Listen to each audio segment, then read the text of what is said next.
Hi guys, কি খবৰ? মই বৰ্তমান উপস্থিত হ'লোহি বাখৰ বেঙেনা। আহিলোঁ ভিডিঅ' এটা প্ৰস্তুত কৰিম বুলি। আৰু আপোনালোকে যে দেখিছে মোৰ বেক চাইডে পানী হৈ আছে, মানে বানপানী, নেমুগুৰি বকঠা পাত চাকু গোটেই এলেকাত বানপানীত ঘৰ দুৱাৰ বুৰ গৈছে। আৰু দুখ লগা বিষয়, লগত এই বাখৰ বেঙেনাজোপা বিষয়ে অলপ আলোচনা কৰিম। আৰু আপোনালোকে ইতিমধ্যে ইউটিউব, ফেচবুক, ছ'চিয়েল মিডিয়া বা সাংবাদিকসকলো আহিছে, আপোনালোকে গম পায় এই বাখৰ বেঙেনা গছজোপাৰ বিষয়ে। আৰু 500 বছৰো অধিক, আৰু এতিয়া ইমান বানপানী হোৱাৰ স্বত্বেও জীয়াই আছে। এয়া প্ৰথমবাৰ বানপানী নহয়, বাৰে বাৰে আহে, পানী হয়, গুচি যায়। আপোনালোকৰ এই বাখৰ বেঙেনা গছজোপা ইয়াত ভিডিঅ' বনাবলৈ আহিলোঁ। অলৰেডি আহোঁতে মই গম পাইছোঁ পানী হৈছে, কিন্তু ইমানখিনি যে হ'ব মই ভবা নাছিলোঁ। ইয়াতকৈ বেছিহে আছিলে। এতিয়া পানী কমিলে। এতিয়া পানী কমাৰ কাৰণে এইটো পৰিৱেশ। পানী হোৱা কিমান দিন হ'ল? আজি প্ৰায় 12 দিনেই হ'ল। এতিয়া শুনামতে বাখৰ বেঙেনা অসমৰ ভিতৰত শিৱসাগৰ ডিষ্ট্ৰিক্ট এডোখৰ বাখৰ বেঙেনা। যিহেতু এই গাঁওখনৰ নামেই বাখৰ বেঙেনা। মানে যদি সোধে ইয়াৰ কোনোবা ক'ৰবাত যায়, বোলে ঘৰ কোন জেগা, বাখৰ বেঙেনা বুলি ক'লে এই গছজোপাক লৈ নামকৰণ কৰি গাঁওখন হ'ল নি? এই গছজোপাক লৈ এই গাঁওখনো হৈছে, হয়, ডাকঘৰটোও হৈছে, হয়, এই ৰাস্তাটোও হৈছে, হয় হয়, আৰু এই গাঁওখনো হৈছে, কাষত থকা গাঁওখনো। হয়, মই অলপ আগত ক'লোৱে যে 500 বছৰো অধিক হ'বলৈ যাওঁতে আপুনি যেতিয়া মানে 10-12 বছৰ বয়সত নিশ্চয় দেখিছিলোঁ, তেতিয়া ইমান ডাঙৰ আছিলে নেকি? একেজোপাই গছজোপাৰ পৰিধিটো আমি সৰুতে যিটো দেখিছিলোঁ এতিয়াও সদ্যহতে সেইটোৱে আছে। মানে প্ৰথম কেনেকে ক'ৰ পৰা আহিলে বাৰু এই গছজোপা? এই গছজোপাৰ প্ৰায় আনুমানিক 500 বছৰৰ ওপৰ বুলি এইকাৰণে কৈছোঁ, আমাৰ আজু ককাৰ দিনৰ পৰাই এই গছজোপা আৱিষ্কাৰ হৈছিলে। যেতিয়া ইয়াত একেৰাহে 45 দিন এই এৰিয়াটোত, গোটেই এই এৰিয়াটো আছিলে তেতিয়া নল, সাগৰী, বিৰিণা, কৰা, ইয়াত 45 দিন একেৰাহে জুই লাগিছিলে। 45 দিন একেৰাহে জুই লাগি আছিলে। এই মানুহে তেতিয়া এই গাঁওবোৰ পাতিবৰ কাৰণে নতুনকে জুই হাবি বন পুৰি পেলানি গাঁও প্ৰতিষ্ঠা কৰিবলৈ বুলিছিলে। সেই 45 দিন একেৰাহে দিনে ৰাতিয়ে জুই লাগি থাকোঁতেও বাকী চোম, আজাৰ এইবিলাক গছো আধাটো পুৰি গৈছিলে। এই গছজোপা কিন্তু নুপুৰিলে। এইটো বৰ আচৰিত কথা। ইয়াৰ এটা বৰ আচৰিত কথা সেইটোৱে, এই গছজোপা তেনেকেই থাকিলে। আৰু তেতিয়াই এই গছজোপা এটা আৱিষ্কাৰ হৈছিলে যে, আৰু সেই মুহূৰ্তৰ পৰাই এই গছজোপাক বুৰঞ্জীবিদসকলে তেতিয়াৰ পৰাই আৱিষ্কাৰ কৰি এই গছজোপাৰ নাম দিছিলে বাখৰ বেঙেনা। ইয়াৰ বাখৰ বেঙেনা গুটিটো আপোনালোকে হয়তো এতিয়া দেখিবলৈ অসুবিধা হ'ব পানীৰ কাৰণে। এই ভাদমহীয়া যেতিয়া ফুল ফুলি গুটিটো লাগিব, ঠিক অমৰাটো টাইপৰ। ইয়াৰ তলত 3-5খন বিজুৰীয়াকৈ থাকে বাখৰ। আমাৰ বুঢ়ী আইতাসকলে যিটো যে কেৰু পিন্ধে সৰ্বসাধাৰণতে, সেই কেৰু নিচিনা পকা অংশটো আমি দেখিবলৈ পাইছিলোঁ।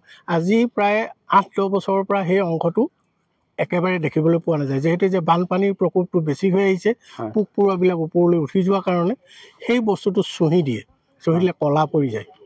কোনোবা মানুহে নি পুলিয়ে হওক গুটিয়ে হওক নিলে ইয়াৰ পৰা গছ এতিয়ালৈকে গুৱাহাটীৰ পৰা 3-4 বাৰ আহিছিলে বটানিকেল এৰিয়াৰ মানুহ, তেওঁলোকে আমাক একো সদুত্তৰ দিব নোৱাৰিলে। গছৰ গুটি নিছিলে, ডাল নিছে, শিপা নিছিলে, তেওঁলোকে কিন্তু কোনোপধ্যে আৰু এজোপা গছ আৱিষ্কাৰ কৰিব পৰা নাছিল। অদ্বিতীয় মানে ইয়াৰ পৰা নেক্সট বাখৰ বেঙেনা অসমত নাই।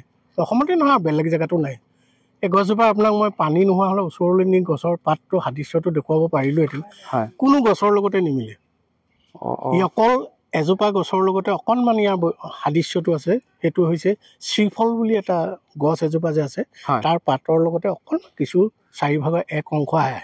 ইয়াৰ অন্য কোনো গছৰ লগত ইয়াৰ পাতৰ সংযোগ। পাতটো শুকাই যায় নি?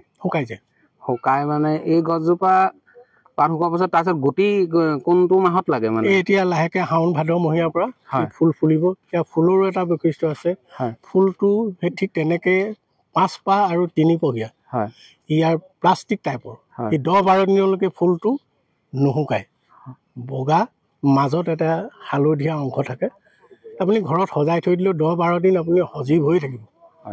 এই গছজোপাক যাতে চৰকাৰে পুনৰ এই অংশটো যিটো এতিয়া মাটি হৈছে, এই মাটি হোৱা পানী হৈছে, এই পানী হোৱা অংশটো যদি মাটিৰে ফিল আপ কৰি অন্ততঃ দূৰণিবতীয়া ৰাইজ আহি চাবৰ পৰাকৈ যিটো সুবিধা, সেই সুবিধাখন হ'লে দৰ্শকৰ কাৰণে আৰু সুবিধা হয় মানে এই গোটেই এই যিটো আমাৰ বাখৰ বেঙেনা যিটো এৰিয়াটো মাটি যদি তুলি দিয়া হয় তাক গছৰ ওচৰলৈকে যদি তুলি দিয়া হয় গছ সংৰক্ষণ কৰি মানে গছ কেইজোপা গুৰিটো ৰাখি তেতিয়া খুব এটা ভাল এটা পৰিৱেশ এটা আৰু দূৰ দূৰণিৰ পৰা আহে বহুত দূৰৰ পৰা মানুহ আহে চাবলৈ।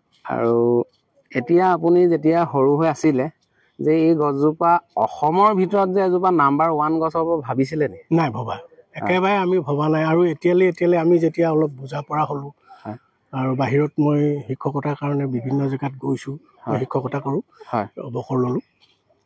মই বিভিন্ন জেগাত কেন্দ্ৰ এনেকুৱাবিলাকত গ'লে যিকোনো মানুহে সোধে যে আপোনালোকৰ তাত বাখৰ বেঙেনা গছজোপাৰ বিষয়ে মোক সোধে।